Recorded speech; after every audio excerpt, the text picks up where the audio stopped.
నమస్తే, నేను మీ సంపత్ కుమార్. ప్రధానంగా కాంగ్రెస్ ప్రభుత్వం తెలంగాణలో అధికారంలోకి వచ్చిన తర్వాత చెరువులు, కుంటలు, ప్రభుత్వ భూములు కాపాడాలన్న ఏకైక లక్ష్యంతో హైడ్రాను ఏర్పాటు చేయడం జరిగింది.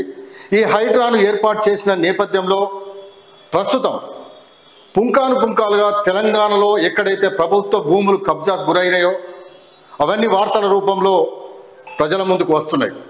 మరి ప్రభుత్వం వాటిపైన చర్యలు తీసుకుంటుందా లేదా అన్నది మనం వేచి చూడాలి. కానీ ప్రస్తుతం మనం గత ప్రభుత్వ హయాంలో జరిగిన ఒక భారీ భూ కుంభకోణానికి సంబంధించి ఒక దినపత్రికలో వచ్చిన వార్తను మనం ఒకసారి చదివే ప్రయత్నం చేద్దాం. మొత్తంగా అంటే స్వేచ్ఛ అనే దినపత్రిక, ఇది డిజిటల్ పత్రిక. ఈ డిజిటల్ పత్రికలో ఏదైతే హైడ్రాకు సంబంధించి ప్రభుత్వ భూముల విషయంలో కానీ లేకపోతే చెరువులు, కుంటలు, నాలాలకు సంబంధించిన ఇష్యూలో కూడా హైడ్రా దూకుడుగా వ్యవహరిస్తున్న నేపథ్యంలో ప్రస్తుతం స్వేచ్ఛ అనే ఒక డిజిటల్ పత్రికలో ఒక ప్రధాన వార్తగా ఇక్కడ ప్రచురించడం జరిగింది. దానికి సంబంధించి మనం ఇక్కడ చూస్తే కనపడుతున్నది, Vamsiram to Sohini litigations so many. 27 ఎకరాల ప్రభుత్వ భూమి అని చెప్పేసి కూడా ఇందులో పేర్కొనడం జరిగింది. కేటీఆర్ డైరెక్షన్లో సుబ్బారెడ్డి కబ్జా కథలు, ఇది పార్ట్ 1 మాత్రమే అని చెప్పేసి చెప్తున్నారు. అంటే గత మంత్రి బీఆర్ఎస్ వర్కింగ్ ప్రెసిడెంట్ కేటీఆర్ డైరెక్షన్లోనే జరిగింది అని చెప్పేసి కథనంలో పేర్కొనడం జరిగింది. దానికి సంబంధించి మనం ఒకసారి చూసుకుంటే గుట్టు చప్పుడు కాకుండా పోరంబోకు భూమికి లైన్ క్లియర్ 60 కోట్లు తీసుకొని ఎన్ఓసి ఇచ్చిన ఐఏఎస్ అధికారి అమోయ్ కుమార్. అధికారుల తప్పుడు సమాచారంతో high court green signal, court order పేరుతో అధికారుల నాటకాలు, ఫ్లాట్ లేకుండా సొసైటీ ప్రెసిడెంట్గా బీఆర్ఎస్ నేత కొండూరు రవీందర్ రావు. ఈ కొండూరు రవీందర్ రావు అంటే ఆయన సిరిసిల్లకు సంబంధించిన నాయకుడు. ఇక్కడ తనకు ఫ్లాటే లేదు, కానీ అక్కడ మాత్రం సొసైటీకి ప్రెసిడెంట్గా ఎన్నుకోబడ్డ బీఆర్ఎస్ నేత కొండూరు రవీందర్ రావు. రూట్ క్లియర్ చేసేందుకు 30% వాటా ఇప్పటికీ చక్రం తిప్పుతున్న దామెర్ల రాఘవరావు. బేవర్లీ హిల్స్ ఓనర్స్ సొసైటీ పేరుతో అసలు ఏం జరిగింది? బీఆర్ఎస్ పెద్దల ముసుగులో జరిగిన బడా స్కెచ్ పై స్వేచ్ఛ ఇన్వెస్టిగేషన్ స్టోరీ. ఇది ఇక్కడ మొదలవుతుంది.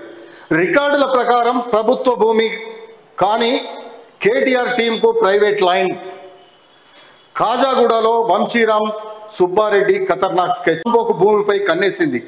గత టీఆర్ఎస్ ప్రభుత్వం దీనిపై ఫైట్ చేసి ఉంటే ప్రభుత్వానికి 1000 కోట్ల ఆదాయం వచ్చేది. ఓ జూనియర్ న్యాయవాది అయిన ప్రభుత్వ అసిస్టెంట్, చూద్దాం 2వ పేజీలో,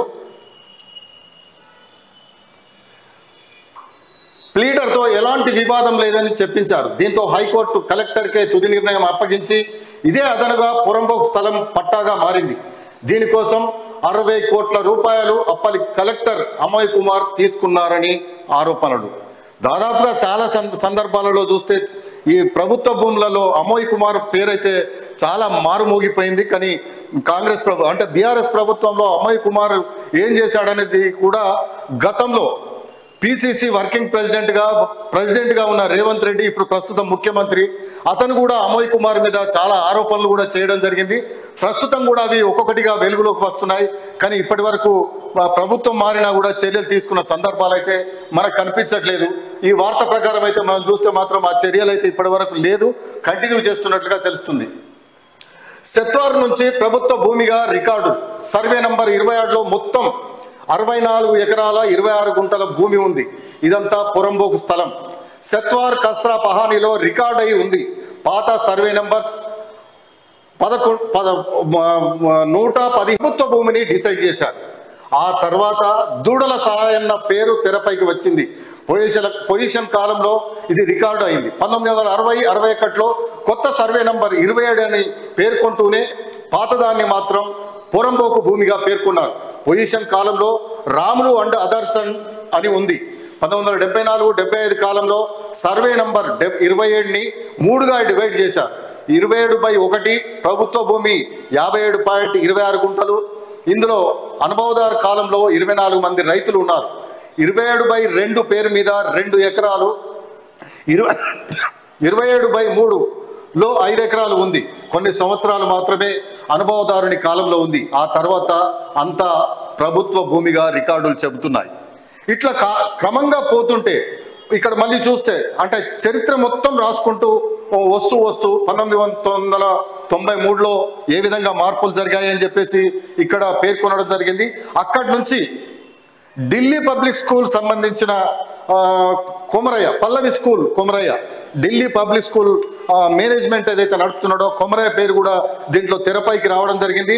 ఒకసారి చూద్దాం. అది ఢిల్లీ పబ్లిక్ స్కూల్ ఫ్రాంచైజర్ పల్లవి స్కూల్ ఓనర్ కొమరయ్య వివాదాస్పద భూమిలో 5 డాక్యుమెంట్ల రూపంలో 27 ఎకరాలు రిజిస్ట్రేషన్ చేసుకుని ప్లాటింగ్ చేసి 1996లో అమ్మకం జరిపారు. అయితే వీరంతా యాసిన్తో కలిసి అనుభవదారుని కాలంలో ఉన్నామంటున్నా వారి నుంచి కె జ్ఞానేశ్వర్ అనే వ్యక్తి డెవలప్మెంట్ అగ్రిమెంట్ చేశారు. 1995లో డిస్ట్రిక్ట్ రెవెన్యూ అధికారి ఇచ్చిన తీర్పును రద్దు చేయాలని రిట్ పిటిషన్ నంబర్ 21/689/2000ను దాఖలు చేశారు. దీనిపై 2005లో స్పష్టమైన ఆర్డర్ ఇచ్చింది హైకోర్టు. ఇందులో 1984లో దాఖలు చేసిన పిటిషన్ నంబర్ 13,862 ప్రకారం కేసు విచారణ జరిపింది. హైకోర్టు అంతా చేయాల్సింది కలెక్టర్ కానీ జాయింట్ కలెక్టర్ విచారణ చేశారని, రెవెన్యూ అధికారికి అధికారం లేదని, ప్రభుత్వ భూమిని ప్రైవేట్ పరం చేశారని వాటిని రద్దు చేస్తూ తీర్పునిచ్చింది. ప్రభుత్వ భూమి అని 2005లో మరోసారి రికార్డులను పరిశీలించి హైకోర్టు స్పష్టం చేసింది. దీనిపై రిట్పై అప్పీల్ పిటిషన్స్ నెంబర్ 1093/2005, నెంబర్ 2031/2005 దాఖలయ్యాయి. కొమరయ్య వద్ద నుంచి కొనుగోలు చేసిన ఫ్లాట్ ఓనర్స్ రైతుల వద్ద నుంచి అగ్రిమెంట్ చేసుకున్న జ్ఞానేశ్వర్ కాంప్రమైజ్ అవుతామని చెబుతూ పిటిషన్ని విత్డ్రా చేసుకున్నారు. అంటే ప్రభుత్వ భూమిని కబ్జా చేసేందుకు ఇద్దరు ఒకటైపోయారు. దీంతో అప్పీల్ సైడ్ అయిపోయింది. ఇట్లా చూసుకుంటే మొత్తం ఇక్కడ దీనికి సంబంధించి మళ్ళీ ఇక్కడ బీఆర్ఎస్ నాయకులు రంగంలోకి దిగి బీఆర్ఎస్ నేతలు సెటిల్మెంట్స్ చేసుకున్నారని చెప్పేసి కూడా ఇక్కడ పేర్కొనడం జరిగింది. కాబట్టి మరి హైడ్రా దీనిపైన చర్యలు తీసుకుంటుందా అనేది కూడా మనం చూడాలి. రద్దు చేసి పునరుద్ధరించిన అధికారులు పురంపోకు భూమి అని చెప్పిన అధికారులు మళ్ళీ రూట్ మార్చారు, అనుమతులు ఇచ్చారు. దీంతో ఏం జరిగిందో అంటూ అందరూ ముక్కున వేలేసుకుంటున్నారు. కోర్టుల నుంచి ఏదో ఒక ఆర్డర్ తీసుకొచ్చేస్తే ప్రభుత్వ భూమి అంతా ప్రైవేట్ పరం అవుతుంది. జిహెచ్ఎంసీకి అప్లై చేసుకొని 46 అంతస్తులకు అనుమతులు తీసుకున్నారు. దర్జాగా 20 ఎకరాల్లో 1 కోటి స్క్వేర్ ఫీట్స్ నిర్మించేందుకు పనులు ముమ్మరంగా కొనసాగుతున్నాయి. వీటన్నింటినీ అనుమతులకు పెద్ద ఎత్తున డబ్బు చేతులు మారిందని వినికిడి.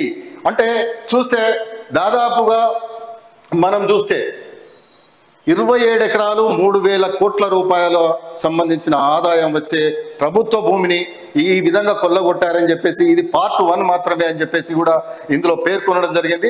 అయితే మరి హైడ్రా కానీ ప్రభుత్వం కానీ దీనిపై దృష్టి సారిస్తుందా లేదా అనేది మనం వేచి చూద్దాం.